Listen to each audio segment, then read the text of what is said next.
बिस्मिल्लाहिर्रहमानिर्रहीम। मैं हूं आपका होस्ट शाह खानज़ादा एडवोकेट। मैं अपने प्रोग्राम में आपका खैर मकदम करता हूं। नाज़रीन, पिछले प्रोग्राम के अंदर मैंने आपको बताया था कि काबिल राज़ी जराइम क्या होते हैं, और साथ ये भी कहा था कि अगले प्रोग्राम के अंदर मैं आपको ये बताऊंगा कि नाकाबिल राज़ी जराइम क्या होते हैं। तो पिछले प्रोग्राम के अंदर मैंने आपको उसकी जो सारी तफसील है, जो डिटेल थी, जो ज़ाब्ता फौजदारी की दफ़ात थी, तागीरत पाकिस्तान की दफ़ात थी, वो मैंने आपको फर्दन फर्दन बता दी थी। तो आज हम अपने प्रोग्राम के अंदर मैं आपको आज बताऊंगा कि नाकाबिल राज़ी जराइम क्या होते हैं। सबसे पहले ये बताने से पहले मैं आपको ये बता दूं कि काबिल राज़ी जो जराइम है वो क्या होते हैं। काबिल राज़ी जराइम से मुराद वो जराइम है जो पाकिस्तान, तगीरात पाकिस्तान और ज़ाब्ता फौजदारी के अंदर मुलजम जो होता है वो मुतासरा फ़र्द को मुतमईन कर लेता है, उसके साथ मुसालत कर लेता है और उनको अदालत में जाने की ज़रूरत पेश नहीं आती। पिछले प्रोग्राम के अंदर मैंने आपको वो सारी जो तफसील थी, सारी जो डिटेल थी, वो मैंने आपको बताई थी। तो आज का जो हमारा प्रोग्राम है, इसके अंदर मैं आपको बताऊंगा कि जो नाकाबिल राज़ी जराइम है वो क्या होते हैं। मुलजम और मुतासरा फ़र्द इसके अंदर आपस में ऐसा नहीं करते, मतलब इनके दरमियान आपस में मुसालत नहीं होती। इनको कोर्ट में जाना होता है। जो मुतासरा फ़र्द होता है वो कोर्ट में जाता है, मुलजम के खिलाफ वो केस करता है। आज मैं आपको बताऊंगा कि वो कौन से ऐसे जराइम हैं जिनके लिए जो मुतासरा फ़र्द है उनको कोर्ट में जाना पड़ता है, और ये इसकी तफसील मैं आज आपको बताऊंगा। तो सबसे पहले जो जुर्म है वो है किसी को कत्ल करना।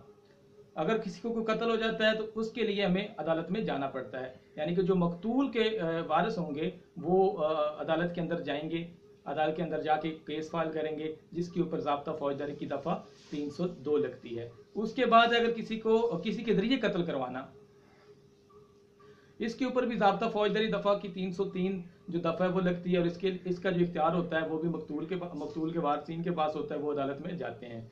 उसके बाद है कि ऐसा कत्ल जिसके अंदर कज़ा वाजिब ना हो, इसके अंदर ज़ाब्ता फौजदारी की दफ़ा 308 है, वो लगती है।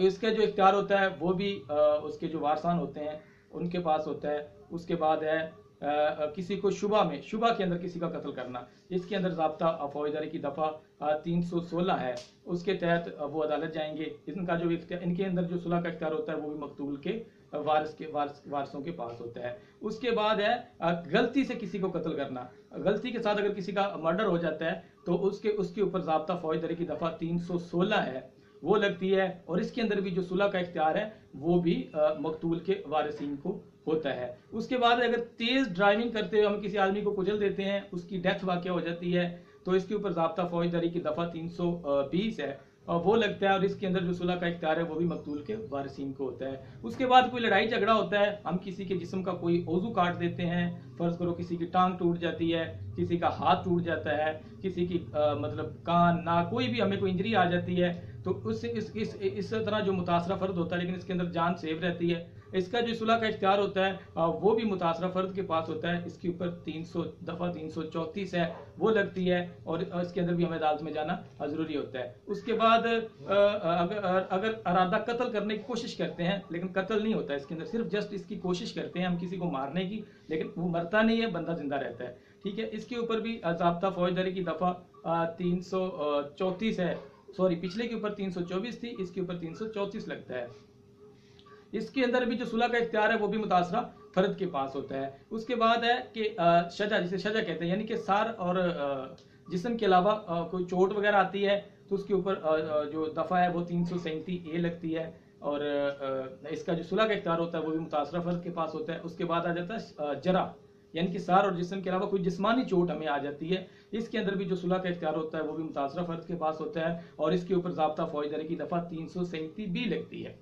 उसके बाद आता है अगर हम किसी औरत की को बेइज्जत करते हैं, किसी औरत के ऊपर हम कोई लिटिगेशन लगाते हैं, उसका कोई उसको उसको उसको मतलब इसके ऊपर कोई साथ बदतमीजी करते हैं, कोई कुछ भी करते हैं, उसके ऊपर ज़ाब्ता फौजदारी की दफ़ा 509 लगती है, और इसके अंदर भी जो मुतासरा औरत होती है, यानी कि जिसकी बेइज्जती हो रही होती है, उसको इख्तियार होता है सुलह का, लेकिन अदालत जाना फिर भी ज़रूरी होता है। उसके बाद अगर कोई शौहर या बीवी एक दूसरे की इजाज़त के बगैर वो मतलब दूसरी शादी कर लेते हैं, तो इसके ऊपर भी ज़ाब्ता फौजदारी की जो दफ़ा है वो 494 लगती है, और मुतासरा फ़र्द के पास, फ़र्ज करो अगर बीवी ने शादी की है विदाउट हस्बैंड की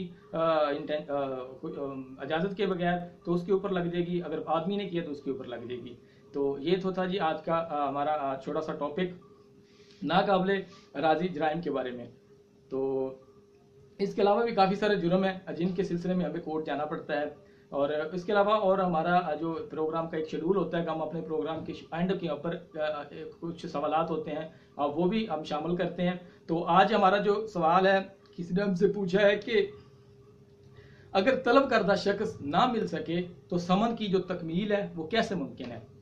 अगर तलब करदा शख्स यानी कि जिस शख्स को अदालत तलब कर रही है, अगर वो वहाँ पे घर में अपने मौजूद नहीं होता तो फिर जो समन होता है उसकी तकमील कैसे मुमकिन होती है। तो ये बड़ा अच्छा सवाल है जी, बड़ा ज़बरदस्त सवाल किसी बंदे ने हमसे पूछा है। तो ये ज़ाब्ता फौजदारी की दफ़ा 70 है, उसके तहत जो होता है वो समन अदालत की तरफ से किसी भी बंदे को जिसको अदालत चाहती है वो उसको बुलाने के लिए वो भेजती है, ठीक है। लेकिन अगर वो बंदा अपने घर मौजूद नहीं होता और जो बैलफ आता है, एहलकार आता है, वो आके वहाँ पे सब सिस्टम मतलब आके उसका इन्वेस्टिगेशन करता है, पूछता है, लेकिन वहाँ पे वो बंदा मौजूद नहीं होता। वो आपकी अपनी पूरी इन्फॉर्मेशन कर लेगा, लेकिन वहाँ पे अगर आदमी नहीं है तो वहाँ पे उसका कोई रिलेटिव होगा, कोई खानदान का बंदा होगा जो कि मुज़क्करा बालिग हो, वो उसको आके दे जाएगा। और उसके लिए ज़रूरी है कि वो जिस बंदे को दे के जा रहा है मतलब समन, तो जो समन की कापी उसके पास है, जिस आदमी को वो समन दे के गया है उससे सिग्नेचर उसके ऊपर लेगा, ठीक है। इसे कहते हैं मुतबादल तामील। और एक बात जरूर याद रखनी, मुतबादल जो तामील होती है, ये सबसे पहले अदालत जो होती है वो जो अपना अहलकार होता है, जो अपना बैलफ होता है, जो नैब कोर्ट होता है, उससे वो बयान हल्फी लेती है कि वाकई वो शख्स वहां पे मौजूद नहीं है, जिसके नाम का समन जारी हुआ है वो वाकई वहां पे मौजूद नहीं है। लिहाजा हम उसका वो पूरी इन्वेस्टिगेशन करने के बाद, पूरी तहकीक करने के बाद, पूरी तस्दीक करने के बाद अदालत उस बंदे को मतलब उसको वेरीफाई करेगी अपने बैलफ को कि वाकई जिस बंदे का हमने नोटिस जारी किया वो वहाँ पे मौजूद नहीं है। लिहाजा इस बंदे ने, इस हमारे बैलफ ने जो है नोटिस है, जो समन है वो फलाम। जैसा कि हमारा आज का प्रोग्राम, जिसके अंदर हमने आपको बताया है कि काबिल राजी जराइम क्या होते हैं, इनके अंदर तागीरात पाकिस्तान और ज़ाब्ता फौजदारी की कौन कौन सी दफात इसके अंदर शामिल है। आप भी हमारे प्रोग्राम में हिस्सा ले सकते हैं, हमसे करें कोई भी कानूनी सवाल, हमसे लें कानूनी मशवरा, कोई भी कानूनी रहनुमाई लेने के लिए हमारी जो टीम का नंबर है वो आपको स्क्रीन के ऊपर नीचे नज़र आ रहा होगा। इंशाल्लाह अगले प्रोग्राम के अंदर एक और नए टॉपिक के साथ हम हाजिर होंगे। तब तक अपना रखिएगा बहुत सारा ख्याल और हमें दीजिएगा इजाज़त। अल्लाह हाफिज़। पाकिस्तान जिंदाबाद।